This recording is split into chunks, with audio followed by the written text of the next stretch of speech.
సురేంద్ర గారు నమస్తే అండి. జగన్మోహన్ రెడ్డి ప్రెస్ మీట్ పెట్టి మాట్లాడుతూ చంద్రబాబు వచ్చాక ఈ 19 నెలల కాలంలోనే రాష్ట్రం మొత్తం సర్వనాశనం చేశాడు. కంపెనీస్ మొత్తం అసలు చంద్రబాబు వెళ్ళగొట్టేస్తాను, అసలు మన రాష్ట్రంలో కంపెనీసే లేవు అని చెప్పి జగన్మోహన్ మాట్లాడుతున్నాడు. ఎలా చూడొచ్చు అంటారు? జగన్మోహన్ రెడ్డి అధికారంలో ఉన్నప్పుడు గత 5 సంవత్సరాల్లో దేశం మొత్తం మీద 5% పెట్టుబడులు రావటం కూడా ఆంధ్రప్రదేశ్కి చాలా కష్టమైన పరిస్థితి. ఇది గణాంకాలు చెప్తున్నాయి, నేను చెప్తున్నా కాదు. ఈరోజు అదే గణాంకాలు ఏం చెప్తున్నాయి, రాష్ట్రంలో అత్యధిక పెట్టుబడులు ఏదైతే దేశం మొత్తం మీద రాష్ట్రానికి అత్యధిక పెట్టుబడులు అంటే దాదాపు 25% పైన ఆంధ్రప్రదేశ్లో పెట్టుబడులు పెడతాం. అన్ని ఒప్పందాలు అయినాయి, కొన్ని పనులు జరుగుతున్నాయి. దీన్నే ఆలోచించాలి ఎవరు వచ్చినప్పుడు ఏం జరిగిందని చెప్పడానికి. ఎందుకంటే జగన్మోహన్ రెడ్డి ఉన్నప్పుడు కియా దాని అనుబంధ సంస్థలు ఏ విధంగా బెదిరించాడు, వాళ్ళని ఏ విధంగా బ్లాక్మెయిల్ చేశాడు, వాళ్ళు వెళ్ళిపోవటానికి రెడీ అయిపోతే ఆ తర్వాత వాళ్ళు ఎందుకు బాధపడ్డారనేది అందరికీ తెలుసు. అమర్ రాజా కంపెనీ అంటే రాబోయే కాలంలో బ్యాటరీలకు ఎంత వాల్యూ ఉంది, ఎలక్ట్రిక్ వెహికల్ సీట్లకు సంబంధించి అలాంటి పెట్టుబడి పెడతానికి వస్తే కక్షగట్టి ఒక కులం పేరుతో దాన్ని నాశనం చేయడం కోసం రాష్ట్రం నుంచి పంపించేసేస్తే వాళ్ళు వెళ్ళి చక్కగా హైదరాబాద్లో పెట్టుకున్నారు. జిందాల్ కానివ్వండి, ఇంకా కొన్ని కంపెనీలు ఉన్నాయి, వాళ్ళందరినీ బెదరేసి లూలు కానివ్వండి, అసలు ఆడేవాడు రావటానికి అన్నట్టు బెదరేశాడు. ఈ విధంగా ప్రపంచ స్థాయిలో గుర్తింపు పొందిన, దేశ స్థాయిలో గుర్తింపు పొందిన కంపెనీలు అన్నింటిని కూడా భయపెట్టి బెదిరించి, ఎందుకంటే జగన్మోహన్ రెడ్డికి వాటాలు ఇవ్వకపోతే నేను ఇదే చేస్తాను అని బహిరంగంగా హెచ్చరించి మరీ ఇది చేశాడు. ఈ ఆర్థిక పరిస్థితి చాలా దీనమైన స్థితిలో ఉంటే మరి ఈరోజు టీసీఎస్ కానివ్వండి, గూగుల్ కానివ్వండి, లేదంటే క్వాంటమ్ వాల్యూ కానివ్వండి, అనేక కంపెనీలు ఇప్పుడు ఆంధ్రప్రదేశ్కి వచ్చి పెట్టుబడి పెడుతుంటే దానికి కారణం ఏంటి? లోకేష్ గారి చొరవ తీసుకొని ప్రపంచ దేశాలకు వెళ్ళి దేశంలో ఎక్కడ ఏం జరుగుతున్నా కానీ ఆ మీటింగ్లకు వెళ్ళి ఆంధ్రప్రదేశ్లో మేము సిద్ధంగా ఉన్నామని చెప్పేసి వాళ్ళని ఒప్పించి మెప్పించి రాష్ట్రాన్ని తీసుకొచ్చి పెట్టుబడులు పెడుతున్నారు.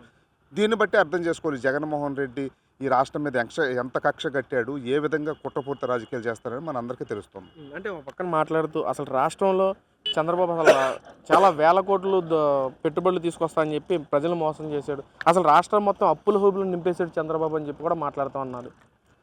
అప్పులు ప్రారంభమైంది అక్కడ జగన్మోహన్ రెడ్డి హయాంలోనే అప్పులు అనేది స్టార్ట్ అయినాయి. ఆ అప్పులకు వడ్డీలు కట్టుకుంటూ ఆ అప్పులు అలా ఉన్నాయి. ఇప్పుడు పెట్టుబడులు వస్తున్నాయి. ఇంకా మీకు టైం పట్టిద్ది. రాష్ట్ర బడ్జెట్ని మనం పెంచుకోవాలి అని అంటే, అప్పుల నుంచి బయటపడాలంటే పెట్టుబడులు రావాలి, అభివృద్ధి చెందాలి. ఈ రెండు వెళ్ళినప్పుడు మాత్రమే అప్పుడు ఈ అప్పుల నుంచి మనం బయటపడగలుగుతాం, జీడిపి రేటు పెంచుకోగలుగుతాము. దాని ప్రకారం ద్వారానే పెట్టుబడులు వస్తేనే ఇది సాధ్యమైద్ది. అంతేగాని అలా కాకోకుండా నేను పంచుకుంటూ వెళ్ళిపోతానంటే అవ్వదు. ఇది ఒక్క రోజులో అయ్యేది కాదు. అంటే ఒక దేశం అభివృద్ధి చెందాలంటే ఇప్పుడు 75 సంవత్సరాలు అయినా కానీ భారతదేశం ఇప్పుడిప్పుడే గత 10 సంవత్సరాల్లో ఏ విధంగా పైకి వెళ్తానని అర్థం చేసుకోవచ్చు. అంటే 75 సంవత్సరాలు పట్టిందంటే ప్రపంచ స్థాయి అందుకోవటానికి ఈ రాష్ట్రం ఇంకా ముందుకెళ్ళాలంటే ఎంత టైం పట్టిద్ది? హైదరాబాద్ ఎప్పుడు 20 సంవత్సరాల క్రితం బీజం పడితే అభివృద్ధి ఈరోజు దేశంలోనే హైదరాబాద్ నెంబర్ 1 స్థానానికి వచ్చింది. అంటే 30 సంవత్సరాలు టైం పట్టింది. నువ్వు ఇన్ని అప్పులు చేసి రాష్ట్రాన్ని అల్లకొల్లాలని చేసి పెట్టుబడులు ఎవరిని రానికోకుండా చేసి అధ్వాన్సం చేసి ఇప్పుడు వచ్చిన 2 సంవత్సరాల్లోనే ఇక్కడ అన్నీ పెరిగిపోవాలంటే ఎలా ఉండిద్ది? కానీ ఎన్ని కంపెనీలు వచ్చినాయి ఇప్పుడు? నీకులాగా నూడిల్స్ అమ్మేవాడినో లేదంటే అప్పడాలు అమ్మేవాడినో ఆడిని తీసుకొచ్చి ఎంఈఓలు చేసుకొని మీడియా ముందు లేదంటే సోషల్ మీడియాలో అలచల్ చేయట్లేదుగా. వచ్చిన వాళ్ళందరూ ప్రపంచ స్థాయి, దేశ స్థాయిలో అత్యున్నతమైన కంపెనీలు వచ్చి అన్ని ఎంఈఓలు చేసుకున్నాయి కదా. అంటే నీలాగా కుటిల రాజకీయం, నీలాగా బిల్డప్ రాజకీయాలు చేయలేదు కదా. లోకేష్ గారు ఒక కమిట్మెంట్తో చేస్తున్నారు. రాష్ట్ర ప్రజలందరూ ఆయనకి మద్దతుగా ఉన్నారండి. అంటే ఏదైతే లోకేష్ గారు నేను వైజాగ్లో ప్రెస్ మీట్ పెట్టారో 99 పైసలకే నేను భూమిని ఇస్తాను, నా రాష్ట్రం నాకు అభివృద్ధి చెందాలి కాబట్టి నేను తక్కువ ఇస్తానని చెప్పి మాట్లాడిన లోకేష్ గారు అదే మాటలు వ్యంగ్యంగా మాట్లాడుతూ జడా శ్రావణ్ కుమార్ గారు వారు కూడా మాట్లాడుతూ అసలు మీరెవరు ఇవ్వడానికి చాలా వ్యంగ్యంగా ఆయన కూడా చాలా రకాలుగా విమర్శలు చేస్తూ మాట్లాడారు. 18 నెలల క్రితం మీరెవరు, 3 సంవత్సరాల తర్వాత మీరెవరు అని చెప్పి మాట్లాడుతున్నారు. ఎలా చూడొచ్చు అంటారు?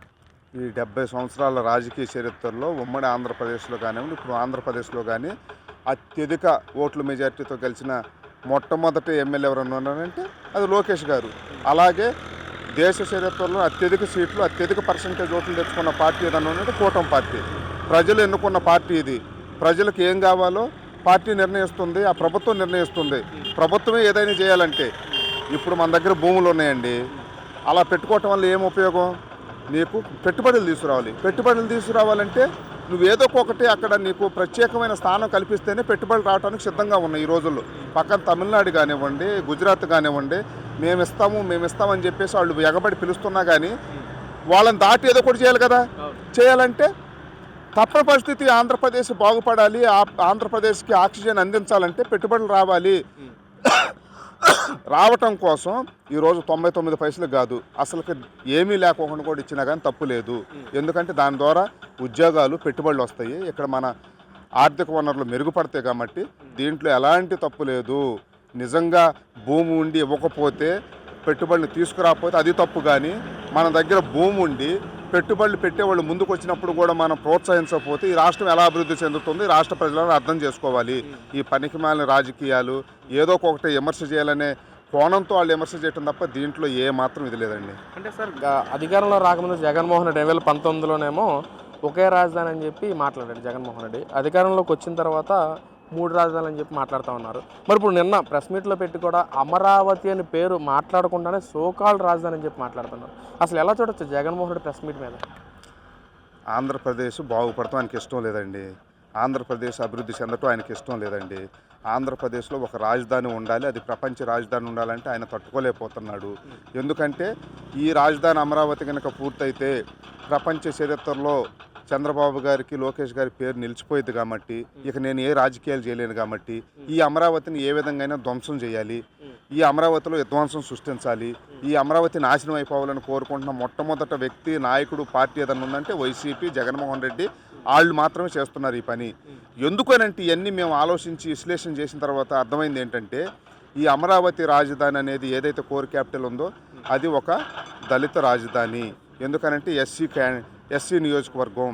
ఈ సిఆర్డీఏ పరిధి ఏదైతే ఉందో దాంట్లో 5 అసెంబ్లీ నియోజకవర్గాలు ఎస్సీ నియోజకవర్గాలు, ఒక పార్లమెంటు నియోజకవర్గం ఎస్సీ నియోజకవర్గము, ముస్లింలు ఎక్కువగా ఉన్న ప్రాంతం, ఎక్కువ మసీదులు ఉన్న ప్రాంతము, బౌద్ధానికి నిలయమైన ప్రాంతం ఇది.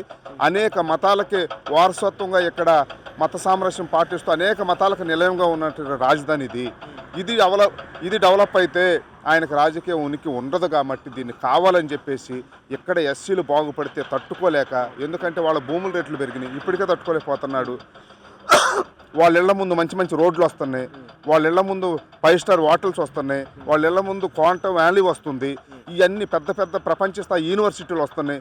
ఎస్సీలు ఏంటి, వాళ్ళు తిరిగే ప్రాంతంలో ఈ ప్రపంచ స్థాయి యూనివర్సిటీలు ఏంటి, ప్రపంచ స్థాయి కంపెనీలు ఏంటి, ప్రపంచ స్థాయిలో రోడ్లు రావటం ఏంటని తట్టుకోలేక జగన్మోహన్ రెడ్డి ప్రతిరోజు దీన్ని ఎలా నాశనం చేయాలని, ఇది అమరావతి మీద కక్ష కాదు, ఈ దేశంలో ఉన్న, ఈ రాష్ట్రంలో ఉన్న దళితుల మీద కక్ష.